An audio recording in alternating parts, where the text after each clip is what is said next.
দর্শক, এই মুহূর্তে পত্রপত্রিকার খবরাখবরগুলো জানতে চাই। দেশের শীর্ষস্থানীয় জাতীয় পত্রিকা এবং স্থানীয় পত্রপত্রিকার শিরোনামে কি কি স্থান পেয়েছে সেই খবর আমাদেরকে জানাবেন আমাদের সহকর্মী শাফাত। তাসফি, আপনাকে ধন্যবাদ। আমরা এবার এই সেগমেন্টটাতে প্রবেশ করি। দেশের বহুল পঠিত যে দৈনিকগুলো রয়েছে তারা আসলে মূল কোন বিষয়গুলোকে প্রাধান্য দিয়ে শিরোনাম করেছে সেই খবরগুলোই জানিয়ে দেওয়ার চেষ্টা করছি দর্শকদের।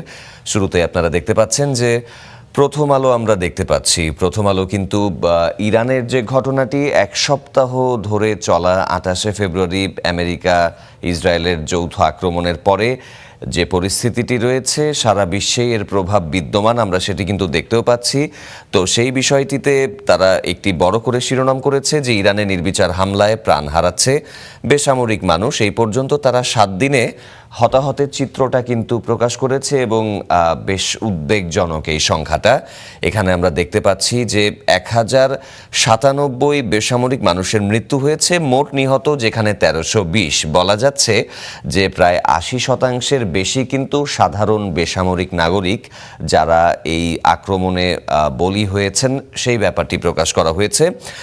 ইসরায়েলের নিহতের সংখ্যাটিও এখানে বলা হয়েছে যে ইসরায়েলে মোট 11 জন নিহতের খবর জানা গেছে। মার্কিন সেনা 6 জন নিহত হয়েছে এবং অন্যান্য দেশে 11 জন নিহতের খবরটি কিন্তু প্রকাশ করা হয়েছে। উল্লেখ্য যে আরও এই বিষয়গুলো নিয়ে তারা আলাদা আলাদা যে খবরগুলো প্রকাশ করেছে সেখানে বলা হয়েছে যে নিঃশর্ত আত্মসমর্পণ করতে ইরানকে ট্রাম্পের হুমকি। মার্কিন প্রেসিডেন্ট ডোনাল্ড ট্রাম্প তিনি কিন্তু আগেই জানিয়ে রেখেছেন যে এই যুদ্ধটা কিন্তু বেশ দীর্ঘস্থায়ী হবে। তারা বেশ কয়েক সপ্তাহ পর্যন্ত বা মাস গড়িয়ে অনেক দিন পর্যন্ত যাওয়ার প্রস্তুতি নিচ্ছেন এবং তিনি কিন্তু আরও একটি বিষয় জানিয়েছেন যে বর্তমানে খামেনি নিহত হওয়ার পর পরবর্তীতে যাকে ধর্মীয় নেতা নির্বাচন করা হয়েছে সেই বিষয়টি সম্পর্কে আসলে ট্রাম্প কিন্তু বলেছেন যে তার সাথে নাকি পরামর্শ করার উচিত ছিল এবং তিনি জানিয়েছেন যে ইরানের আসলে বর্তমান যে শাসন রয়েছে সেটিরই তিনি পতন ঘটাতে চান, সেই সংক্রান্ত একটি হুঁশিয়ারি দিয়েছেন।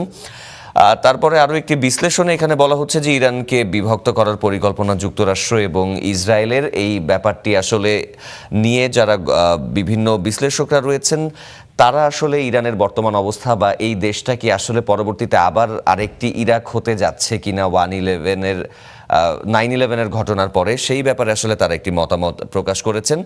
আর আরেকটা বিষয় দেখা যাচ্ছে যে এখানে জ্বালানি তেল বিক্রির সীমা ঠিক করে দিয়েছে বিপিসি। আমরা কিন্তু বলছিলাম যে যে কোনো আন্তর্জাতিক যুদ্ধ, বিশেষ করে মধ্যপ্রাচ্যে যে কোনো সংঘাত হলে তার প্রভাব সরাসরি কিন্তু আমাদের এই দক্ষিণ এশিয়ার মধ্যে বেশ পড়ে থাকে, কারণ দেখা যাচ্ছে যে আমাদের জ্বালানির 70% আমদানি করতে হয়। তেমনি ভারতও কিন্তু প্রায় আমরা যেমনটি জানাচ্ছিলাম যে 50% উপরে মধ্যপ্রাচ্যের এই দেশ থেকে অপরিশোধিত তেল আমদানি করে থাকে। এখন এই যুদ্ধের প্রভাবে আসলে হরমুজ প্রণালী বন্ধ করে দেওয়া হয়েছে।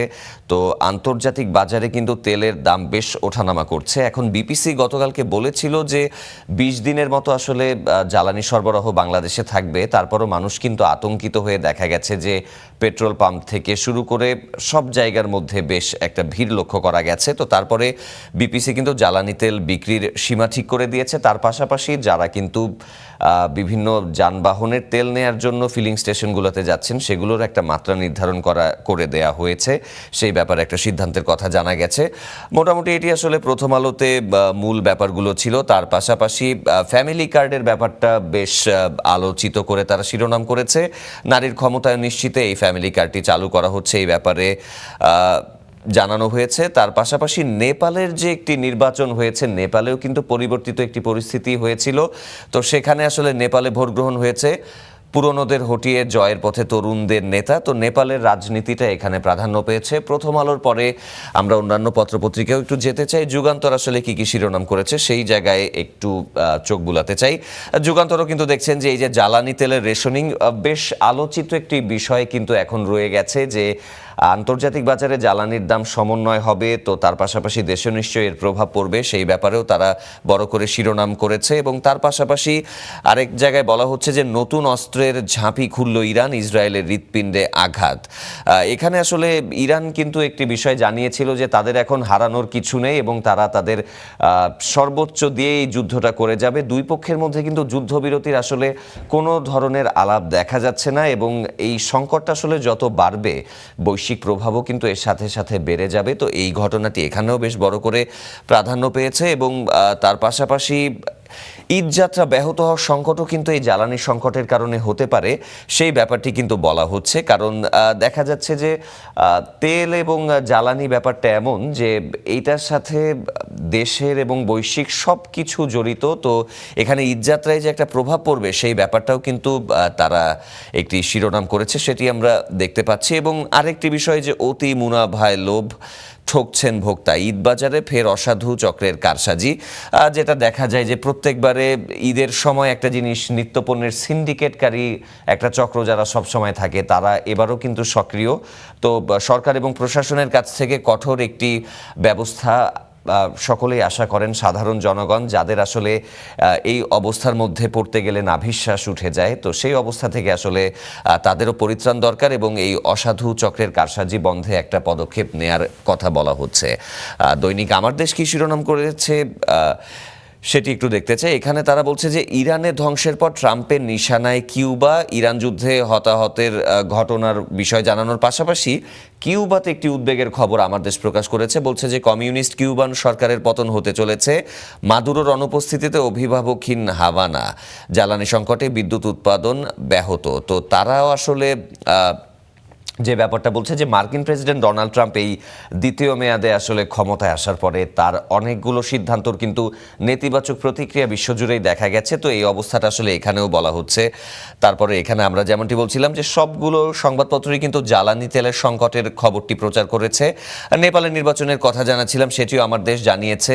তার পাশাপাশি বাণিজ্যে নয়াদিল্লিকে কোনো ছাড় দেবে না ওয়াশিংটন। আন্তর্জাতিক যে শক্তিগুলো রয়েছে তাদের মধ্যেও কিন্তু একটা দেখা যাচ্ছে যে বাণিজ্য যুদ্ধের ব্যাপারটা, মার্কিন প্রেসিডেন্ট ডোনাল্ড ট্রাম্পের এই শুল্কের ব্যাপারের পরে নতুন যে অবস্থাগুলো, বর্তমান বাণিজ্য পরিস্থিতি, তারপর আবার ইরান প্রসঙ্গ চলছে, সেখানে আসলে কি হয় সেই ব্যাপারে একটি শিরোনাম করা হয়েছে। তারপরে ইলেকশন ইঞ্জিনিয়ারিং এর ইস্যুতে আমরা কথা বলছিলাম। এখানে বলা হচ্ছে যে অন্তর্বর্তী সরকারের সাবেক দুই উপদেষ্টাকে জিজ্ঞাসাবাদের দাবি করা হয়েছে, যেটি আসলে বাংলাদেশ জামায়াত ইসলামী গতকালকে বাইতুল মোকাররমে তারা একটি সমাবেশ করেছে, সেখানে বলছিলেন 11 দলীয় জোটের নেতারাও এই ব্যাপারে কথা বলছিলেন, এই ব্যাপারে বলা হচ্ছিল। তারপরে আমরা পরবর্তীতে যদি অন্যান্য খবরে দেখতে চাই, একটু আঞ্চলিক খবর, দৈনিক জালালাবাদ যেটি সিলেট থেকে প্রচারিত হয়, তারা আসলে কি করেছে এখানে দেখা যাচ্ছে যে তারাও এই মধ্যপ্রাচ্য ইস্যুটিকে হাইলাইট করে প্রধান শিরোনাম করেছে, ছড়িয়ে পড়ছে যুদ্ধ অনিশ্চয়তায় মধ্যপ্রাচ্য। তারপরে এখানে ঐতিহাসিক বদর দিবস, সেই ব্যাপারে একটি খবর আমরা দেখতে পাচ্ছি। তার পাশাপাশি ওই যেটি বলছিলাম যে ভোট গণনা ফলাফল ও প্রকাশ সব স্থানে ইঞ্জিনিয়ারিং হয়েছে, জামায়াতের কথাটি তারা বলছিল। আরেকটি ব্যতিক্রম খবর দেখা যাচ্ছে যে দেশের বিভিন্ন বিভাগে আগামী 3 দিন বজ্রসহ বৃষ্টি হতে পারে বলে আবহাওয়া অধিদপ্তর একটি পূর্বাভাস দিয়েছে। সেই ব্যাপারটা আসলে আমরা আবহাওয়ার খবর যেটি রয়েছে সেই সেগমেন্টে আরো বিস্তারিত জানাবো। তো মোটামুটি আসলে দৈনিক জালালাবাদ এই ব্যাপারগুলোতেই খবর করেছে। তার পাশাপাশি শাহজালাল সার কারখানা যেটি উৎপাদন বন্ধের শঙ্কায় রয়েছে, 5টি সার কারখানা বন্ধের কথা বলা হয়েছে এবং বলা হচ্ছে যে এটি সরবরাহ নিয়ে উদ্বেগ রয়েছে। তো মোটামুটি আসলে আজকে দেশের যে পঠিত জাতীয় দৈনিকগুলো রয়েছে, আমরা যদি পুরো খবরগুলোর একটা সারসংক্ষেপ করতে চাই তাহলে আমরা দেখতে পাচ্ছি যে ইরান, ইসরায়েল, যুক্তরাষ্ট্র এই সংঘাতের ব্যাপার, বৈশ্বিক জ্বালানির ব্যাপার এবং জাতীয় প্রসঙ্গতে কিন্তু ফ্যামিলি কার্ডের যে ইস্যুটি সেটি প্রাধান্য পেয়েছে। তার পাশাপাশি সরকারি দল, বিরোধী দলে তাদের যে রাজনৈতিক নানা রকমের বিবৃতি গতকালকে দেখা গেছে ইলেকশন ইঞ্জিনিয়ারিংয়ের পাশাপাশি, এবং বিএনপির যে যারা নবনির্বাচিত সংসদ সদস্য রয়েছেন তাদের জন্য একটি কর্মশালার আয়োজন করা হয়েছে।